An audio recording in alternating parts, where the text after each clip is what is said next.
ہوتا یہ ہے کہ لوگ کہتے ہیں جان ہے تو جہان ہے. جان اور جہان کا فلسفہ ہم بچپن سے سنتے آئے. لوگ کہتے ہیں جائیداد چھوڑ دو، فلاں چھوڑ دو، فلاں چھوڑ دو، نظریات پر بھی کمپرومائز کر لیتے ہیں. جب جان نہیں ہے تو پھر باقی کیا؟ جان ہے تو جہان ہے. اس فلسفے کو حسین ابن علی نے بدل کے رکھ دیا کہ جان ہے تو جہان ہے. حسین نے بتایا جان نہیں ہے پھر بھی پوری کائنات تیری ہے. لوگ یہ کہتے ہیں کہ اگر لٹ گئے تو پھر سب کچھ برباد ہوگا.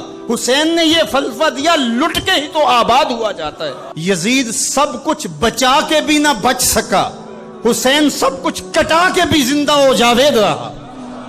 یہ فلسفہ دیا سب کچھ کٹ جائے، سر نیزے کی نوک پہ بھی چڑھ جائے، خاندان کی لاشیں بکھری پڑی ہوں اور گھوڑوں کی ٹاپوں تلے روندی جائیں، کفن بھی کھینچ لیے جائیں، خیموں کو بھی آگ لگا دی جائے، لیکن سر شہیداں پھر بھی نیزوں پہ بلند ہی رہے گا، اونچا ہی رہے گا. یہ فلسفہ حسین ابن علی نے دیا. یہ سر جھکنے کے لیے نہیں ہے، یہ سر اوپر بلند ہونے کے لیے. اور میں ایک بات کہا کرتا ہوں، لوگ سر بچانے کے لیے ہاتھ دے دیتے ہیں، ظالم کے ہاتھوں میں ہاتھ دے دیتے ہیں کہ سر بچ جائے. حسین نے ہاتھ بچانے کے لیے سر دے دیا. ہم نے بچپن سے لے کر کے لڑکپن تک اور لڑکپن سے لے کر آج تک حضرت نبی رحمت صلی اللہ علیہ وآلہ وسلم کا یہ فرمان سنا ہے، من رآ منکم منکرا فلیغیرہ بیدہ فإن لم یستطع فبلسانہ فإن لم یستطع فبقلبہ وذالک اضعف الایمان او کما قال النبی صلی اللہ علیہ وسلم. تم میں سے اگر کوئی برائی کو دیکھے تو وہ ہاتھ سے روکے، ہاتھ سے نہیں روک سکتا تو زبان سے روکے، اور زبان سے بھی نہیں روک سکتا تو کم از کم دل سے برا جانے. اور یہ سب سے کمزور ترین ایمان کا مرتبہ تھا. جو لوگ کہتے ہیں امام حسین کربلا میں کیوں گئے، میں انہیں کہتا ہوں امام حسین حضور کی گود کے پالے ہوئے تھے، کمزور ایمان والے نہیں تھے کہ دل میں ہی کڑتے رہتے اور ظلم کو اور جبر کو اور زیادتی کو اور ناانصافی کو ہاتھ اور زبان سے نہ روکتے. حضرت امام حسین کے خطبے دیکھ لیجئے، قدم قدم پہ خطبے دیے. محمد بن حنفیہ کے نام جو آپ نے وصیت نامہ لکھا، آپ نے فرمایا انی لم اخرج عاشرا ولا بطرا ولا مفسدا ولا ظالما. میں سیر سپاٹے کے لیے نہیں جا رہا اور نہ ہی میں اپنی کسی خواہش کی تکمیل کے لیے جا رہا ہوں. میرے اہداف میں، میری خواہشات کے کسی گوشے میں یہ موجود نہیں ہے کہ میں تخت و تاج حاصل کر لوں گا. انما خرجت لطلب الاصلاح فی امت جدی.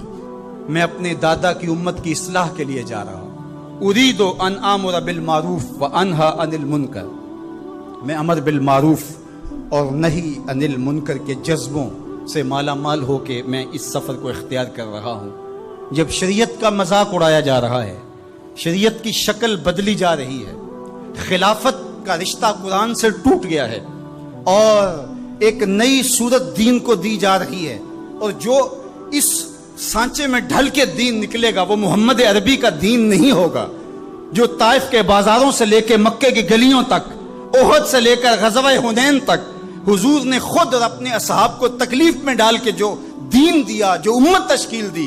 یزید اس سارے نظم کو بدل رہا ہے، تو کیا نبی کا نواسا جس کو حضور نے گود میں پالا ہو وہ خاموش ہو کے بیٹھ جائے؟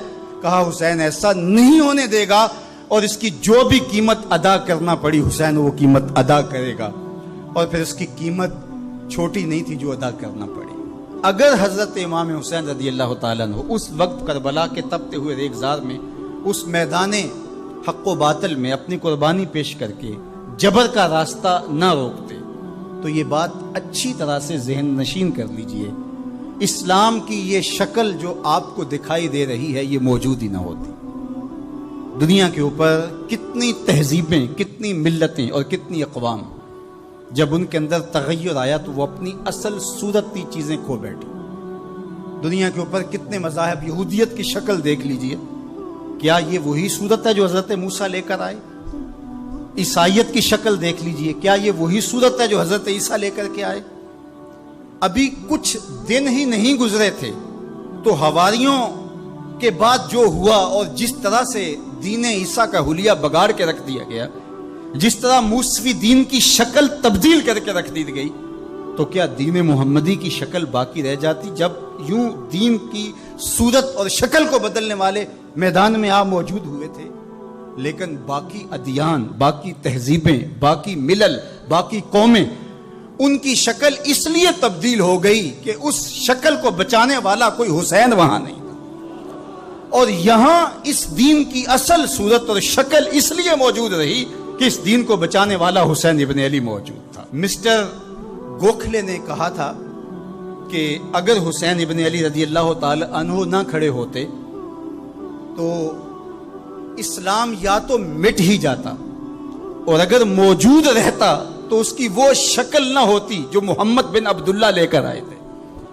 اس کی شکل وہ ہوتی جو یزید پیش کر کے جاتا۔ لیکن حسین ابن علی کی قربانی، ان کی نہضت کی وجہ سے، ان کے قیام کی وجہ سے، ان کے کھڑا ہو جانے کی وجہ سے 14 صدیاں گزرنے کے بعد آج بھی وہی اسلام ہے جو آمنہ کا لال دے کے گیا تھا۔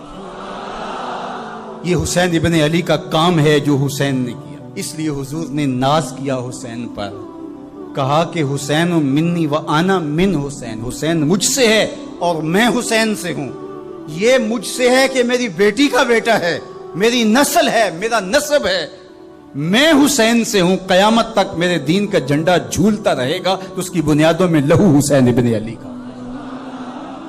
حضرت امام حسین رضی اللہ تعالی عنہ نے ایک بات کہی تھی، جب بیعت کا آپ سے مطالبہ کیا گیا تو آپ نے یہ نہیں کہا کہ میں یزید کی بیعت نہیں کرتا، بلکہ آپ کا جملہ تاریخ ساز ہے، بڑے لوگوں کا کلام بھی بڑا ہوتا ہے اور حکمت کے نور سے بھرا ہوا ہوتا ہے، قیامت تک ایک نسب العین دینا تھا۔ یہ نہیں کہا کہ حسین ابن علی یزید کی بیعت نہیں کرے گا، بلکہ کہا مثلی لا یبایع مثلہ، میرے جیسا اس جیسے کی بیعت کیسے کر سکتا ہے؟ تو یہ قیامت تک کے لیے لاہ عمل دے دیا کہ جو حسین کے نقشے قدم چلنے والا ہوگا وہ وقت کے یزید کے ہاتھ میں ہاتھ نہیں دے سکتا، چاہے گردن کٹ جائے، بازو کٹ جائے، خاندان لٹ جائے۔ یہ حسین ابن علی کا پیغام۔